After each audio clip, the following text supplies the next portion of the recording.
পশ্চিমবঙ্গ সরকারের একটি নতুন প্রকল্প যার নাম কৃষক বন্ধু প্রকল্প। যে প্রকল্পের ফর্ম আপনারা কিভাবে ফিল আপ করবেন এবং এই প্রকল্পের ফর্মের সঙ্গে কী কী ডকুমেন্ট জমা দিতে হবে আজকে এই ভিডিওর মাধ্যমে জানাবো। আপনারা যদি এই প্রকল্পে আবেদন করেন তাহলে কিন্তু এককালীন 4,000 টাকা থেকে কিন্তু 10,000 টাকা পর্যন্ত আপনাদের ব্যাঙ্ক অ্যাকাউন্টে কিন্তু আপনারা পেয়ে যাবেন। ঠিক আছে, চলুন এবার শুরু করি। প্রথমে দেখতে পাচ্ছেন যে প্রকল্পের ফর্মটা আপনারা দেখতে পাচ্ছেন। এই ফর্মটা কিন্তু যে কোনো অনলাইনের দোকান থেকে বা আপনার নিকটবর্তী যেখানে দুয়ারে সরকার ক্যাম্প আসছে সেই ক্যাম্প থেকে কিন্তু সংগ্রহ করে আপনি ফর্মটা পেতে পারেন। ঠিক আছে, এই ফর্মটা ফিল আপ করার জন্য প্রথমে দেখতে পাচ্ছেন এখানে লেখা আছে স্ট্যাম্প সাইজের ফটো, অর্থাৎ আপনি পাসপোর্ট সাইজের 2 সেন্টিমিটার বা 2.5 সেন্টিমিটার একটা রঙিন পাসপোর্ট সাইজের ছবি এখানে লাগাবেন। ঠিক আছে, এবার প্রথমেই ফর্মে দেখতে পাচ্ছেন নাম বড় হাতের ইংরাজিতে, অর্থাৎ যে আবেদন করছে তার নামটা এখানে বড় হাতের ইংরাজি অক্ষরে, অর্থাৎ আধার কার্ডে যে নামটা আছে সেটা দেখে এখানে বসিয়ে দেবেন। ঠিক আছে, তারপরে তারপরে নিচে বলছে নাম পর্চা অনুযায়ী বাংলায়, অর্থাৎ আপনার পর্চাতে যে নাম আছে সেই নাম অনুযায়ী এটা কিন্তু বাংলায় ফিল আপ করবেন না, বাংলায় কৃষকের নামটা কিন্তু এখানে লিখবেন, অর্থাৎ যে আবেদন করছে উপরেটা কিন্তু ক্যাপিটাল অক্ষরে ইংরাজিতে লিখবেন। ঠিক আছে, এই ফর্মটা পুরোটা কিন্তু আপনারা ইংরাজিতে ফিল আপ করবেন, যেহেতু বাংলায় লেখা আছে আপনারা কিন্তু ইংরেজিতে লিখবেন। বলছে বাসস্থানের ঠিকানা প্রথমেই গ্রাম, অর্থাৎ যে কৃষক আবেদন করছে তার গ্রামের নামটা এখানে লিখবেন, তার গ্রাম পঞ্চায়েতের নামটা কিন্তু এখানে লিখবেন।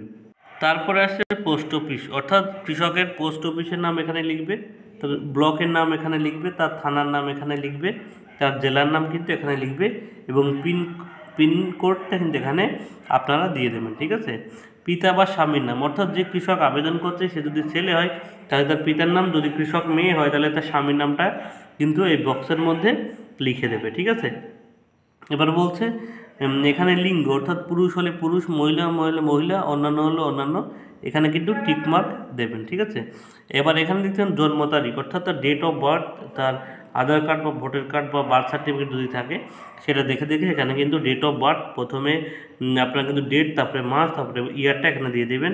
বয়স, অর্থাৎ 1/1/2024 সাল অনুযায়ী তার বয়স কত হচ্ছে সেই বয়সটা কিন্তু এখানে আপনারা লিখে দেবেন। বয়স কত বছর, 20 বছর, 22 বছর, 50 বছর, 45 বছর যা বয়স সেটা কিন্তু এখানে আপনারা লিখে দেবেন। ঠিক আছে, এখানে শ্রেণী সাধারণ মানে যারা যে জেনারেল, তফসিলি জাতি, তফসিলি উপজাতি, অনগ্রসর, যার যেটা তফসিলি এসসি এসটির তফসিলি তবে। ঠিক আছে, অনগ্রসর যার যেটা সেইটা দিয়ে দেবেন। বলছে কৃষকের ধরন মালিক, বর্গচাষী না পাট্টাদার, অর্থাৎ যে কৃষক আবেদন করছে তার কি নিজের জমি, না সে বর্গা চাষ করে, নাকি অন্যান্য পাট্টার জমি। ঠিক আছে, সেখানে কিন্তু টিক মার্ক দেবে। ঠিক আছে, বলছে মোবাইল নাম্বার, এখানে আপনার ফোন নাম্বারটা কিন্তু দিয়ে দেবেন, ভ্যালিড ফোন নাম্বারটা কিন্তু এখানে দিয়ে দেবেন, কারণ ফোন নাম্বারে মেসেজ যাবতীয় কাজ কিন্তু বর্তমানে ফোন নাম্বারে হয়, অবশ্যই আপনারা ভ্যালিড ফোন নাম্বার দেবেন। এখানে বলছে বিকল্প ফোন নাম্বার, অর্থাৎ বাড়ির অন্য কারো একটা ফোন নাম্বারও আপনারা কিন্তু দিয়ে দেবেন সাথে বিকল্প। ঠিক আছে, বলছে আধার কার্ড নাম্বার আবশ্যিক, অর্থাৎ তার আধার কার্ডের নাম্বারটা, কৃষকের কিন্তু আধার কার্ডটা অবশ্যই লাগবে, নাহলে কিন্তু হবে না। ভোটার কার্ড এপিক নাম্বার আবশ্যিক, অর্থাৎ তার ভোটার কার্ডটাও কিন্তু আবশ্যিক দিতেই হবে। ঠিক আছে, ভোটার কার্ড, আধার কার্ড মাস্ট দিতেই হবে। এবার নিচে বলছে কৃষি জমির তথ্য, অর্থাৎ যে কৃষক আবেদন করছে তার যে জমি আছে সেই জমির পুরো তথ্য কিন্তু এখানে দিতে হবে। ক্রমিক নাম্বার অনুযায়ী এখানে কিন্তু ক্রমিক নাম্বার এখানে 1 2 3 এইভাবে আপনারা দেবেন। ঠিক আছে, যদি আপনাদের অনেক একাধিক জমি তাহলে ক্রমিক নাম্বারটা প্রথমে 1 নাম্বার দেবেন। ঠিক আছে, এবং সেই জমিটা কোন জেলায় সেই জমিটা, সেই জেলার নাম দেবেন এখানে। যদি আপনার বাড়ি এক জেলায় হয়ে থাকে, জমিটা অন্য জেলায় হয়ে থাকে, তাহলে কিন্তু জমির ঠিকানাটা যে জেলায় সেই জেলাটা দেবেন। ঠিক আছে, সেই জমির ব্লক কোন অঞ্চলে সেই ব্লকের নাম দেবেন। জমির মৌজার নাম আপনারা দেখবেন পর্চায় পেয়ে যাবেন, জেল নাম্বার পেয়ে যাবেন, খতিয়ান নাম্বারও কিন্তু পেয়ে নেবেন। চাষযোগ্য জমির পরিমাণ ব্যয় করে, চাষযোগ্য জমির পরিমাণটাও কিন্তু দেখবেন লেখা আছে আপনার পর্চাতে। ঠিক আছে, সেই পরিমাণটাও কিন্তু এখানে দিয়ে দেবেন। আপনার যদি একাধিক দাগ থাকে তাহলে কিন্তু 2 নাম্বার দিয়ে সেটাও কিন্তু পরপর তার বিবরণ কিন্তু এভাবে দিয়ে দেবেন। 3 নাম্বার যদি অন্য দাগ থাকে 3 নাম্বার হলেও পরপর এভাবে কিন্তু দিয়ে দেবেন। ঠিক আছে, ব্যাংকের তথ্য, অর্থাৎ বলছে ব্যাংক অ্যাকাউন্টে অনুযায়ী নাম, অর্থাৎ ব্যাংক অ্যাকাউন্টে আপনার যে নাম আছে সেই নাম অনুযায়ী কিন্তু এখানে আপনার নামটা এখানে লিখে দেবে। তারপরে বলছে অ্যাকাউন্ট নাম্বার, এই অ্যাকাউন্ট নাম্বারটা আপনারা কিন্তু এখানে লিখে দেবেন। ঠিক আছে, ব্যাংকের বই দেখতে পাবেন লেখা আছে আইএফসি কোড, সেই আইএফসি কোড কিন্তু এখানে বসিয়ে দেবেন। বলছে ব্রাঞ্চের নাম, ব্যাংকটা আপনার কোন ব্রাঞ্চের অন্তর্গত সেই ব্রাঞ্চের নামটা কিন্তু এখানে লিখবেন। ঠিক আছে। এখানে বলছে অ্যাকাউন্টের ধরুন সেভিং না কারেন্ট, ঠিক আছে, সেভিং হলে সেভিং, কারেন্ট হলে কারেন্টে কিন্তু এখানে টিক মার্ক দেবেন, ঠিক আছে। ব্যাংকের সংযুক্ত নথি, এখানে টিক মার্ক দেবেন। অবশ্যই আপনার পাসপোর্ট সাইজের, অর্থাৎ ব্যাংকের যে ফটোকপি কিন্তু প্রথম পেজের কিন্তু ফটোকপি কিন্তু এখানে দিতে হবে, নাহলে কিন্তু ঠিক আছে। বলছে ব্যাংক পাসবুক ফটোশো বাতিল চেক, ঠিক আছে। বলছে নমিনি, অর্থাৎ নমিনির ব্যক্তিগত তথ্য। কারো যদি কৃষক বন্ধুর আইডি থাকে, যদি কোনো কৃষক যদি কোনোভাবে মারা যায়, সে কিন্তু এককালীন 2 লক্ষ টাকা পায়। সেই জন্য কিন্তু নমিনির নামটা আপনারা অবশ্যই দিয়ে দেবেন, ঠিক আছে।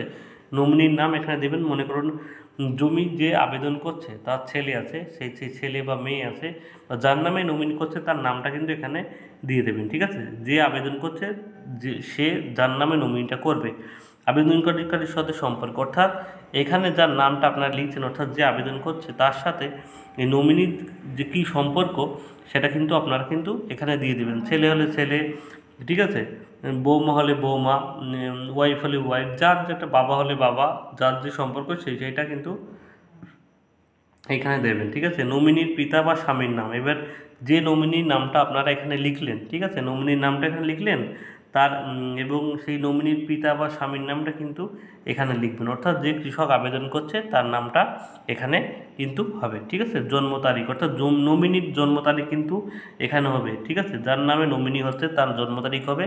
অভিভাবকের নাম, ঠিক আছে, অভিভাবকের নাম, অর্থাৎ যদি নমিনি অভিভাবকের নামটা কিন্তু এখানে লিখে দেবেন, ঠিক আছে। 18 বলছে নমিনির বয়স 18 বছরের নিচে হলে, অর্থাৎ নমিনির বয়স যদি 18 বছরের নিচে হয় তাহলে নমিনির অভিভাবকের নাম লিখতে হবে, না হলে কিন্তু যদি 18 বছরের বেশি হয়ে থাকে নমিনির, তাহলে কিন্তু তার কোনো কিছু লিখতে হবে না, এই ঘরটা ফাঁকা দিয়ে রাখবেন, ঠিক আছে।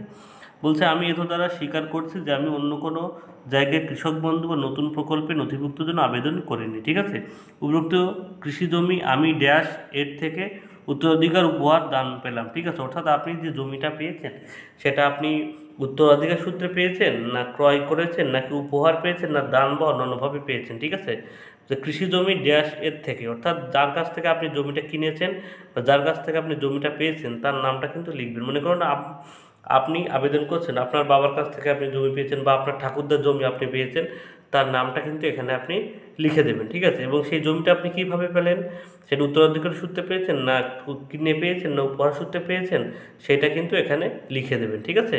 বিশদ বিবরণ সূত্র পেয়েছি, তার বিবরণ যদি থাকে কেবি বা আইডি, অর্থাৎ আপনার যদি কৃষক বন্ধুর আইডি থাকে, নাম্বার থাকে, অর্থাৎ যার কাছ থেকে আপনি জমিটা পেয়েছেন তার আইডি নাম্বারটা এখানে দেবেন, না থাকলে দেবেন না, তার ভোটার কার্ড নাম্বার, তার আধার কার্ড নাম্বারটা কিন্তু এখানে দিয়ে দেবেন, ঠিক আছে। বলতে উপরোক্ত সমস্ত বিবরণ তথ্য জ্ঞান ও বিশ্বাসের মধ্যে সত্য, আবেদনকারী স্বাক্ষর বা টিপসই, অর্থাৎ যে আবেদন করছে তার কিন্তু স্বাক্ষর বা টিপসই কিন্তু এখানে দিয়ে দেবেন, ঠিক আছে। এবার এখানে একটা কথা বলি, ধরুন আপনি জমিটা আপনার ঠাকুরদার কাছ থেকে পেয়েছেন, সে এখন বেঁচে নেই, তাহলে তার আধার কার্ড ভোটার কার্ড তো আপনি পেবেন না। তাহলে তার কী করবেন, তার যে ডেথ সার্টিফিকেট আছে বা পঞ্চায়েত থেকে লিখিত নিয়ে, বা তার যে ওয়ারিশ আছে সেই ওয়ারিশ সার্টিফিকেটগুলো কিন্তু এর সঙ্গে আপনি জমা দিয়ে দেবেন, ঠিক আছে। এখানে যে প্রাপ্তি স্বীকারটা দেখতে পাচ্ছেন এটা কিন্তু আপনাদের জন্য নয়, এটা কিন্তু অফিসিয়াল কাজ, এটা কিন্তু অফিসিয়াল কাজ, এটা কিন্তু আপনারা যেখানে জমা দেবেন তারা কিন্তু করবে, এখানে আপনারা কিন্তু করবেন না। এনএক্সআই 2 দেখতে পাচ্ছেন, এখানে বলছে কৃষক বন্ধু নতুন প্রকল্পে আবেদন করার জন্য স্বঘোষণাপত্র। আমি, অর্থাৎ যে আবেদন করছে তার নামটা এখানে লিখে দেবেন বড় হাতের ইংরেজি হরফে, পিতা বা স্বামীর নাম, গ্রাম, পৌর এলাকা, ব্লক, থানা, জেলা, এখানে কিন্তু লিখে দেবেন প্রথমে যেভাবে লিখলেন, ঠিক আছে। বলছে আমি মালিক, নথিভুক্ত রায়তার ওয়ারিশন, নথিভুক্ত বর্গাকারদের ওয়ারিশ হিসেবে 1.5 একর, এখানে সেই জমির পরিমাণটা কিন্তু এখানে লিখবেন। জমি চাষ করি, যার নিচের বিবরণ দেওয়া হলো, অর্থাৎ ওই যে প্রথমে যে বিবরণটা আপনারা এখানে দেবেন সেই বিবরণটা কিন্তু এখানে কিন্তু ওই যে এখানে বলছি প্রথম ফর্মে যে বিবরণ এখানে দিলেন সেই বিবরণটা কিন্তু এখানে আরেকবার কিন্তু আপনারা দিয়ে দেবেন, ঠিক আছে। বলছে আমি এত দ্বারা তথ্য অনুযায়ী কৃষক বন্ধু প্রকল্পে সহায়তা পাওয়ার জন্য আবেদন করেছি। আমি উল্লেখিত দাবি সমর্থনে নিম্নলিখিত নথিগুলো জমা দিয়েছি এবং প্রযোজ্য সেটিকে টিক চিহ্ন দেব, ঠিক আছে। এখানে হচ্ছে পর্যায়ে নথিভুক্ত ব্যক্তির নাম বা রায়তের সাথে সম্পর্ক, অর্থাৎ পর্চার সাথে যে আবেদন করছে তার সাথে যদি নমিনির যদি আপনার নাম থাকে তাহলে তার সাথে আপনার কি সম্পর্ক, তাহলে এখানে টিক দেবেন। যদি বর্গা রেকর্ডের নথিভুক্ত ব্যক্তির নাম বা খতিয়ান নাম্বার অর্থাৎ বর্গা রেকর্ডের কোনো নথিভুক্ত ডকুমেন্ট যদি আপনি আবেদন করেন তাহলে এখানে টিক চিহ্ন দেবেন এবং তার খতিয়ান নাম্বারটা এখানে দিয়ে দেবেন।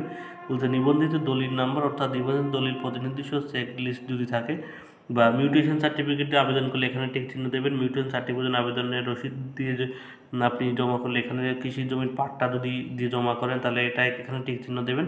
অর্থাৎ আপনি যে ডকুমেন্ট দিয়ে এখানে আবেদন করছেন সেই ডকুমেন্টসের ওপরে কিন্তু আপনি টিক চিহ্নটা দেবেন, ঠিক আছে? আর কিছুই কিন্তু নয়, ঠিক আছে? বন বিভাগের পাট্টা হলে বর্ণনা নথি হলে আপনারা কিন্তু এখানে টিক চিহ্ন দেবেন, ঠিক আছে? আর এখানে কিন্তু একটা ঘোষণাপত্র দেখতে পাচ্ছেন, করছি যে এই ঘোষণাপত্র ভালোভাবে দেখে নেবেন, দেখে নিয়ে ভালোভাবে পড়ে নেবেন। এখানে আপনার আবেদনকারী স্বাক্ষর এবং চালু ফোন নাম্বারটা এখানে লিখে দেবেন, স্থান এবং তারিখটাও কিন্তু এখানে লিখে দেবেন, ঠিক আছে? বলছে আধার প্রমাণের জন্য সম্মতিপত্র, অর্থাৎ আপনি যে আধার কার্ডটা দিচ্ছেন তার যে আপনি আধার কার্ডটা ব্যবহারের করার জন্য আপনি অফিসকে স্বঘোষণাপত্র দিচ্ছেন তার কিন্তু একটা ঘোষণা, আপনার নামটা এখানে লিখবেন, আপনার আধার নাম্বারটা কিন্তু এখানে লিখে দেবেন, ঠিক আছে? বলছে আধার কার্ডের নম্বরের স্বাক্ষর বা সম্মতি আছে, অর্থাৎ আপনি আধার কার্ড ব্যবহারের সম্মতি দিচ্ছেন তার কিন্তু সাইন এখানে আপনি করবেন, আবেদনকারীর নাম এবং তার ফোন নাম্বারটা কিন্তু এখানে লিখে দেবেন, ঠিক আছে? ফর্মটা ফিল আপ করার পরে ফর্মের সঙ্গে আপনার আধার কার্ড, ভোটার কার্ড, ব্যাংকের পাসবুক, জমির পর্চার দলিল বা স্বঘোষণাপত্র যদি থাকে বা যে মারা যায় সে যে মিউটেশন সার্টিফিকেট থাকে, যে সার্টিফিকেট দিয়ে আপনি ফর্ম ফিল আপটা করছেন বা জমা দেবেন, সেই ফর্মটা জমা দিয়ে আপনার নিকটবর্তী যে দুয়ারে সরকার ক্যাম্প হতে চলেছে 24 তারিখ থেকে, সেই ক্যাম্পে জমা দিতে পারেন। তাছাড়াও আপনাদের নিকটবর্তী কৃষি অফিস আছে, সেখানেও কিন্তু আপনি কৃষক বন্ধুর ফর্মটা জমা দিয়ে আপনি কিন্তু এককালীন 4,000 টাকা বা 10,000 টাকা আপনার ব্যাঙ্ক অ্যাকাউন্টে আপনি কিন্তু পেয়ে যাবেন, ঠিক আছে? এইভাবে আবেদন করলে একটা ইনফরমেশন আপনাদের দেওয়া ছিল। ভিডিওটি ভালো লাগলে অবশ্যই একটা লাইক, কমেন্ট, শেয়ার করবেন। সবাইকে ধন্যবাদ, সবার জন্য শুভকামনা রইল।